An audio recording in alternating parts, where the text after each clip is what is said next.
Iki bocah kumprung. Bocah ra ndek pengalaman apa-apa. Beda karo aku jaman iki jamane maju. Antarane wong lanang karo wong wadon iki derajate padha ora dibedakake. Yen aku mung dekem nang omah bakal dadi wong bodho.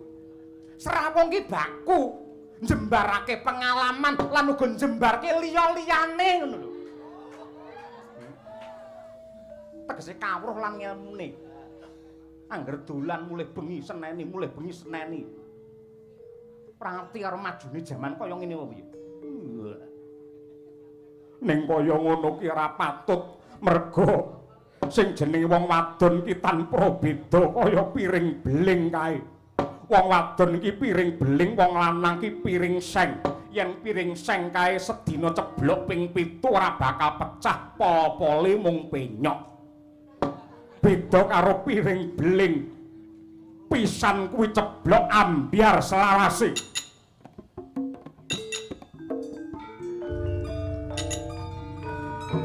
Nuturi kaya ngono ning sari ning murid-muridmu. Aku wis mudeng. Aku ngerti karo wates-watese kaya ngono kuwi. Nane ngandani. Aku urung rampung anggenku kandha karo kowe ning ndi? Aduh sik.